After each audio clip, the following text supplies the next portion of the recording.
பெறப்படும் நீரின் மூலமாக ஆண்டுக்கு 2,08,000 ஏக்கரில் தேனி, திண்டுக்கல், மதுரை, சிவகங்கை ஆகிய 4 மாவட்டங்களில் விவசாயம் செய்யப்படுகின்றது. ஆண்டு ஒன்றுக்கு சுமார் 400 கோடி மதிப்புள்ள உணவு உற்பத்தி செய்யப்படுகின்றது. சுமார் 10 லட்சம் விவசாயிகளுக்கு வாழ்வாதாரமாக உள்ளது. மதுரை மாநகர் உட்பட தேனி, திண்டுக்கல், மதுரை, சிவகங்கை ஆகிய மாவட்டங்களில் சுமார் 60 லட்சம் மக்களின் குடிநீர் ஆதாரமாகவும் உள்ளது.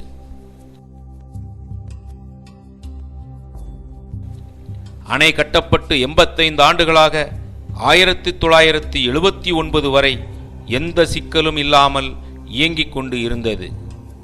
இந்நிலையில் 1976ஆம் ஆண்டு கேரள அரசு முல்லைப் பெரியாற்றில் இந்த அணைக்கு கீழே 50 கிலோமீட்டர் தொலைவில் கேரள அரசின் மிகப்பெரிய நீர்மின் திட்டமான இடுக்கி அணையினை கட்டியது.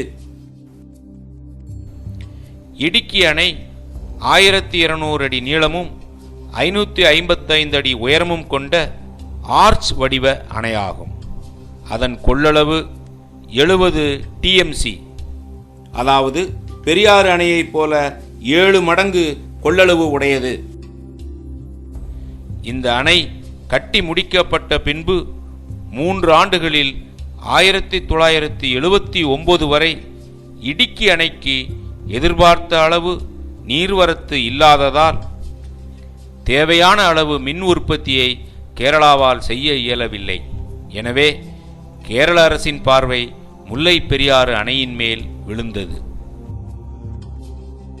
இதன் தொடர்ச்சியாக கேரளாவின் முதன்மை செய்தி இதழான மலையாள மனோரமா முல்லை பெரியாறு அணைப்பகுதியில் நில அதிர்ச்சி ஏற்பட்டதாகவும் அதனால் அணைக்கு ஆபத்து என்று ஒரு பொய்யான செய்தியை 16/10/1979 அன்று வெளியிட்டு பெரும் புரளியை கிளப்பியது. அதன் அடிப்படையில் கேரள அரசின் நிர்பந்தத்தின் காரணமாக மத்திய நீர்வள ஆணையத்தின் அப்போதைய தலைவர் திரு KC தாமஸ் அவர்கள் 23/11/1979 அன்று அணையை பார்வையிட்டு அணை வலுவாக உள்ளது என்று கூறிய அவர் 2 நாட்கள் கழித்து திருவனந்தபுரம் சென்றார். பிறகு தனது கருத்தை மாற்றி அணை வலுவாக இருந்தாலும் சில பலப்படுத்தப்படும் பணிகள் செய்தால் நல்லது என கூறினார். இதன் அடிப்படையில் திருவனந்தபுரத்தில் 2 மாநில அரசுகளும் பேச்சுவார்த்தை நடத்தின. பேச்சுவார்த்தை முடிவில் அணையை 3 கட்டங்களாக பலப்படுத்துவது எனவும் பலப்படுத்தும் வேலைகள் முடியும் வரை தற்காலிகமாக அணையின் நீர்மட்டத்தை 152 அடியிலிருந்து 136 அடியாக குறைத்து அணையில் நீர் அழுத்தத்தை குறைப்பது என முடிவு செய்யப்பட்டது. முல்லை பெரியாறு அணையின் முன்பகுதியும் பின்பகுதியும் சுண்ணாம்பு கலவையினால் கட்டப்பட்ட கல் கட்டிடமாகும். அணையின் நடுப்பகுதி சுண்ணாம்பு கலவை கான்கிரீட்டால் நிரப்பப்பட்டது. அணையை பலப்படுத்தும் பணி 3 கட்டமாக அவசரகால நடவடிக்கைகள், இடைப்பட்ட கால நடவடிக்கைகள், நீண்டகால நடவடிக்கைகள் என முடிக்கப்பட வேண்டும் என்று முடிவு செய்யப்பட்டது. முல்லை பெரியாறு அணை ஒரு புவியீர்ப்பு அணை, கிராவிட்டி டேம். அதாவது அணையில் தேக்கப்படும் நீரின் அழுத்தம் மற்றும் நில அதிர்வு ஆகியவற்றை தன்னுடைய எடையின் பலத்தால் தாங்குகின்றது.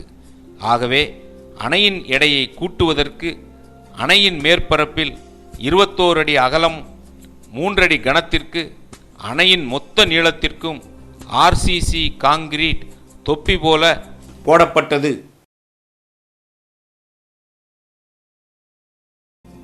இதன் மூலம் அணையின் எடை மீட்டருக்கு சுமார் 35 டன், அதாவது மொத்த எடை 12,000 டன் அதிகப்படுத்தப்பட்டுள்ளது. இடைப்பட்ட கால நடவடிக்கையாக கேபிள் ஆங்கரிங் செய்யப்பட்டது. இது முன் தகைவுறுதல், அதாவது ப்ரீ ஸ்ட்ரெஸ்ஸிங் என்னும் தொழில்நுட்பத்தை அடிப்படையாக கொண்டது. அணையின் மேற்புறம் முன்பக்க சுவரிலிருந்து 5 அடி தள்ளி அணையின் மேலிருந்து கீழே அடித்தள பாறையினுள் சுமார் 30 அடி வரை செங்குத்தாக 4 இன்ச் விட்டமுள்ள துளைகள் இடப்பட்டன.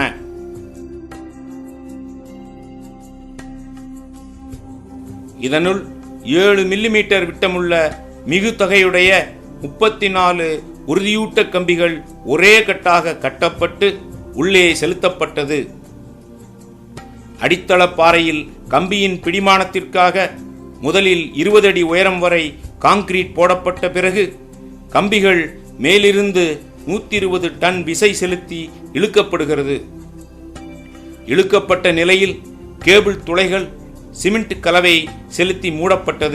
இதன் மூலம் இந்த விசையூட்டப்பட்ட கம்பிகள் 120 டன் விசையில் அணைக்கு கீழ் அடித்தளத்தில் உள்ள பாறை படிவத்துடன் அணையை இழுத்து பிடித்து கொள்ளும். இதுபோன்று 95 கேபிள் துளைகள் 9 அடி இடைவெளியில் அணையின் முழு நீளத்திற்கும் போடப்பட்டு அணை நில அதிர்ச்சியினை தாங்கக்கூடிய வகையில் பலப்படுத்தப்பட்டுள்ளது. நீண்டகால நடவடிக்கைகள். காங்கிரீட்டில் தாங்கு அணை RCC பேக்கிங்.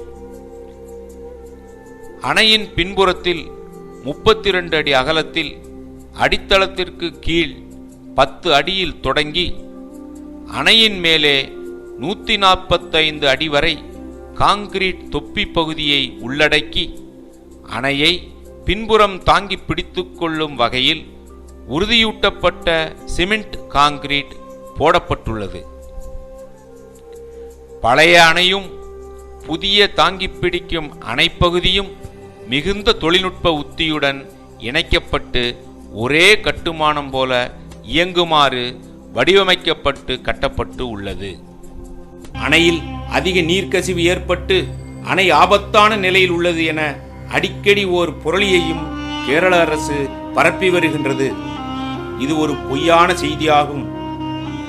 அணை பலப்படுத்தப்பட வேண்டும் என மத்திய நீர்வள ஆணையின் பரிந்துரையின்படி அணையில் நீண்டகால பலப்படுத்தும் நடவடிக்கை மேற்கொள்ளும் பொழுது புதிய தொழில்நுட்பத்திற்கு ஏற்ப தாங்கு அணைப்பகுதி கட்டுமானத்தில் 10 அடி மற்றும் 45 அடி மட்டங்களில் 2 வடிகால் சுரங்கங்கள் அதாவது டிரைனேஜ் கேலரிஸ் கட்டப்பட்டுள்ளது.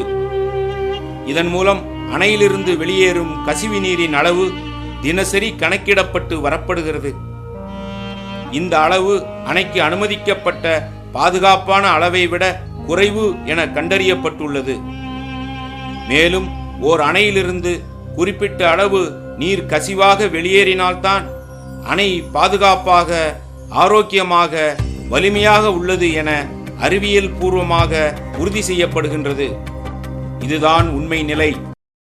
முல்லை பெரியாறு அணையில் நீர்மட்டம் 152 அடிக்கு மேல் உயரும் பொழுது அணையின் பாதுகாப்பிற்காக உபரி நீரினை வெளியேற்ற 36 அடிக்கு 16 அடி என்ற அளவில் 10 மதகுகள் கொண்ட நீர் வெளிப்போக்கி ஏற்கனவே இருந்தது.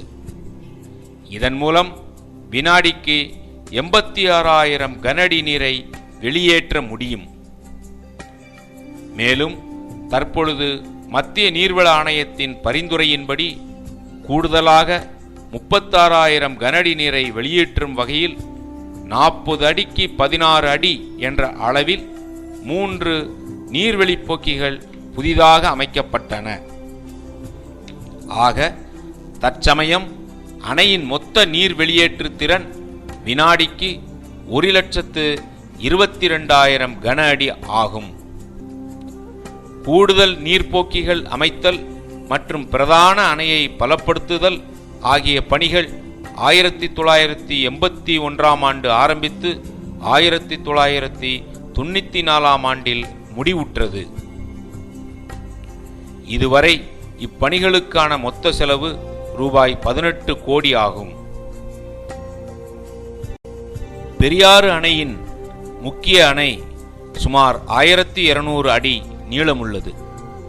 அதை அடுத்து சிறிய மலைப்பாறைகளும் பின்பு 240 அடி நீளத்தில் பேபி டேம் எனப்படும் ஒரு சிறிய அணையும் அதன் தொடர்ச்சியாக மேட்டுப்பகுதியில் 240 அடி நீளத்திற்கு மண் அணையுமாக முடிவுறுகின்றது.